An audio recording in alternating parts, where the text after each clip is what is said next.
PFI पर केंद्र सरकार द्वारा लगाए गए प्रतिबंध के बाद लगातार एक माहौल बन रहा है और अब तो बिहार में भाजपा और आरजेडी इस पर खुलकर आमने सामने आ गई है।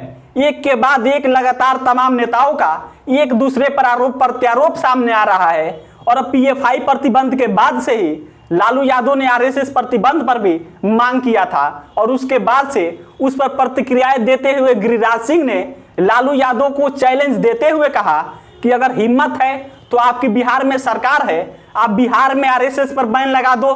गिरिराज सिंह के इस चैलेंज पर पलटवार करते हुए आरजेडी सांसद मनोज झा ने कहा कि बिहार में सत्ता से बेदखल होने के बाद बीजेपी के नेताओं के अंदर दर्द है, बेचैनी में है, इसलिए कुछ भी बोल रहे हैं। और उसके बाद से मनोज झा ने जो कहा उसको आपको दो कंटेक्स्ट में देखने की जरूरत है। हम भी इसी पर बात करेंगे, लेकिन इसके पहले नमस्कार स्वीकार करिए। मेरा नाम सिकंदर अली है और आप बिहार मंच देख रहे हैं। भाजपा नेता व केंद्रीय मंत्री गिरिराज सिंह ने सुबह में एक ट्वीट किए थे और ट्वीट में लालू यादव को आरएसएस पर प्रतिबंध वाले मांग को लेकर केंद्रीय मंत्री गिरिराज सिंह लिखते हैं कि हमें आरएसएस का स्वयंसेवक होने पर गर्व है, लेकिन क्या लालू यादव ये कह सकते हैं कि वो पीएफआई के सदस्य हैं? और फिर इसके बाद गिरिराज सिंह के लिखते हैं कि बिहार में आपकी तो सरकार है, अगर हिम्मत है तो बिहार में आप आरएसएस पर बैन लगा दीजिए।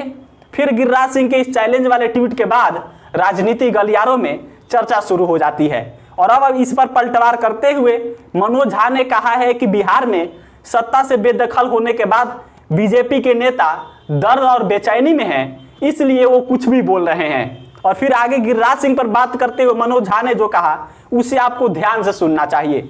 मनोज झा कहते हैं कि गिरिराज सिंह केंद्र में मंत्री है, उनसे गंभीरता की अपेक्षा रहती है कि वे थोड़ा बहुत पढ़ेंगे, लिखेंगे और किसी बात को ध्यानपूर्वक सुनेंगे।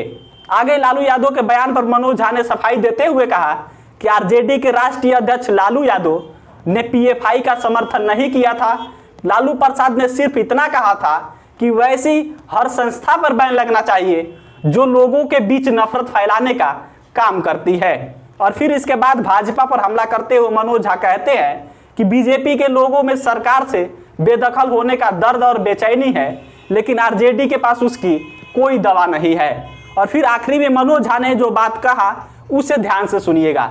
आखिरी में मनोज झा कहते हैं कि सरदार पटेल ने आरएसएस पर सबसे पहले बैन किया था, गिरिराज सिंह को सरदार पटेल से जाकर झगड़ना चाहिए। और यही वो बात है जो मनोज झा ने आखिरी में कहा, जिसको लेकर आरजेडी के समर्थक तर्क दे रहे हैं और लालू यादव ने आरएसएस पर बैन की मांग किए थे। इस बात का जिक्र सोशल मीडिया पर भी आरजेडी के समर्थक इसी तर्क को देते हुए बार बार उछाल रहे हैं। मतलब कि कुल मिलाजुलाकर पीएफआई पर प्रतिबंध के बाद बिहार में आरजेडी और भाजपा खुलकर आमने सामने आ गई है और अब इस पर खूब चर्चा हो रही है। बाकी इस पर आप क्या सोचते हैं वो कमेंट बॉक्स में जरूर बताइएगा। इस वीडियो में बस इतना ही। कैमरे के पीछे अरुणेश खड़े हैं और मैं आपके साथ सिकंदर अली। बहुत बहुत धन्यवाद।